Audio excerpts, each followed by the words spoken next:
파주시 얼선거구 재검표 과정인가요? 이게 통합 선거인 명부, 선거인 명부 보니까 이거 고종시대에 태어난 사람이 있다라고 하는데 네. 그거 사실입니까? 제가 직접 제 눈으로 확인했거든요. 보니까 1876년생이 기록이 돼 있더라고요. 그래서 아니 왜 1876년생이 나이를 따지면 140 몇 살이거든요. 저도 이제 감이 없으니까 혹시 전 세계에 이런 분이 살아 있을 분이 있을까 했지만 적어도 거기 답변 자체가 행불자들 뭐 이런 사람들 보다 쫙 있어요. 한 주소에 44명인데 그 중에 한 명이 1876년생이거든요. 그래서 야 이거는 명부가 엉터리다. 아니 선거인들이 진짜로 행불자들 뭐 도망다닌 사람들도 있거든요. 주소 일부러 말소시키고 그런 사람들까지 명부에다 막 억지로 넣고 선거하라고 통지를 하고 이렇게 할 이유가 없잖아요. 유권자 실제로 투표할 수 있는 사람을 명단에 넣고 빠진 사람 자기가 이의해가지고 확인해가지고 선거할 수 있도록 이렇게 해야 돼요. 예, 우리 이제 국민들도 또 부방들을 비롯해서 많은 이제 동지분들이 이제 경험 많이 배우고 학습해서 이번 3구 대선 과정에 사전선거, 사전투표 했는데 본투표에서도 투표 가능하다. 이 부분이 이게 이게 사실로 확인됐습니까? 네, 오히려 이제 춘천에 있는 우리 부방대 위원장님 한 분은 그냥 본인이 이제 일부러 해봤어요. 사전투표를 하고 본투표장에 가가지고 이제 투표지를 주나 안 주나 했더니 또 주더라는 거예요. 그래서 그걸 가지고 당장 거기서 이의를 하고 항의를 하고 했는데 오히려 고발당해가지고 지금 조사받고 있거든요. 네, 근데 그 부분이 저도 그렇게 봤는데 이 부분이 이제 수사가 진행이 되고 이 부분에서 과연 이게 뭐 그것도 우리 이정원 동지처럼 공익 제보잖아요.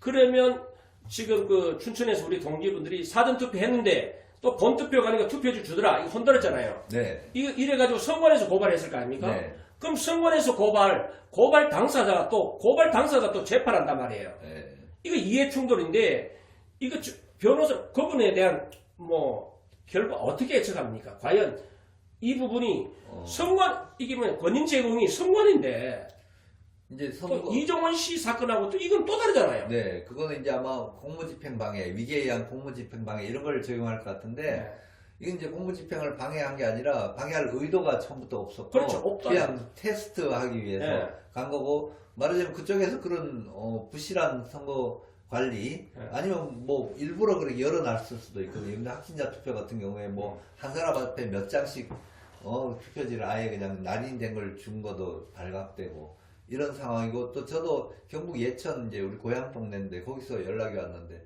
아니 자기 동생이 고향이 저기 영주 아닙니까? 예, 영주거든요. 영주 옆이 예천이니까 거기 가서 이제 선거하려고 갔더니 누가 하면 이미 사인하고 투표지를 선거를 했다고 그러더라고요. 사전투표에서 그래가지고 아니 이걸 막 항의를 했더니 또 옆에 또 사인하고 또 하나 더 얻어가지고 투표를 했는데 그러니까 이게 막 말하자면 유권자 숫자가 막 바뀌고 뭐 이런 상황이 일어났는데 이게 전국적으로 이런 일들이 상당히 많이 보고가 되거든요. 그럼 이거는 사전투표 명부를 당일 투표하고 뭐 이런 관리가 안 된다는 걸로밖에 생각이 그러면 이 선관위 늘 주장했던 선거 사무 부실 관리입니까? 아니면 얻어된 조작하기 위한 여러 가지 조작하다 보니까 여러 가지 이제 그게 하나의 흠결이 발견된 거라고 생각하십니까? 어떻게 됩니까?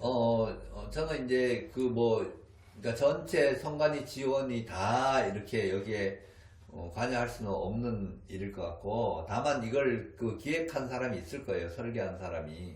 그리고 전체 시스템을 들여다보고 조작을 한 사람들은 알고 있겠죠. 그런 상황을 알고. 그러니까 그 사람은 분명히 이거는 의도적으로 그렇게 이렇게 해가지고 사전선거 인구 자체가 너무 많이 늘어나 있거든요.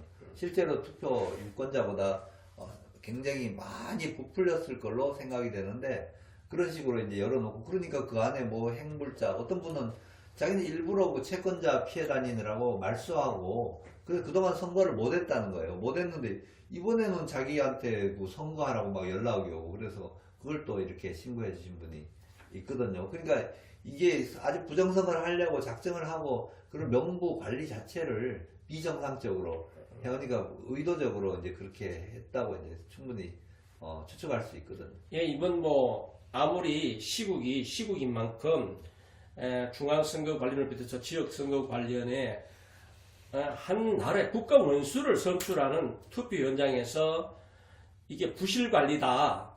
이 정도 되면 최소한 대통령은 대국민 사과를 해야 될 것이고 또 중앙선거관리위원장을 비롯해서 모든 선거 장소 기획을 담당하고 있는 실무진들은 다 옷을 벗어야 된다고 생각하는데, 자, 이 부분이 뭐 바구니 투표, 이 부분이 공개 투표, 그 다음에 투표하기 전에 뭐 이미 뭐 상대 후보에 기표가 된 이러한 부분들이 지금 우리 언론을 통해서 공개가 되고, 이제 그 복거일 작가 그 혹시 그 읽어보셨나요? 네, 다는 안 읽어봤는데 그래도 이렇게 어느 정도 상당히 작가인데 상당히 이 부정선거와 관련돼서 많은 자료 검토 여러 가지 공부를 많이 하신 것 같더라고. 이제 이 부분이 이제 작가를 통해서 우리 한국 사회에 벌어지고 있는 이 부정선거 의혹이 아닌 현실, 이 부분에 신랄하게 정확하게 꿰뚫고 보고 글을 쓰신 것 같더라고. 그래서 이제 이 부분은 이제 사회 지식인들이 이제 부정선거에 관심을 갖게 되고, 이렇게 되면 이제 뭐 종편, 뭐 TV조선, 뭐 채널A, 뭐 MBN 동동 종편을 이어서 이제 지상파 방송까지 늘 그렇잖아요. 민경 의원이 늘 이런 말 여러 차례 들었어요. 피해 당사자 정당에서 피해 사실이 아니라고, 피해 사실이 없다고 하는데 어떻게 누가 기사를 쓰고 어떻게 수사를 할 수 있겠느냐라고 하는 지적에 대해서 저는 참 저도 한때 조기 포기했습니다만은 사법시험에 도전했던 한 사람으로서 참 우리 사회가 정치권이 변하지 않으면 우리 민주주의 뿌리 내리기 힘들다, 선진국 진입하기 힘들다, 이런 부분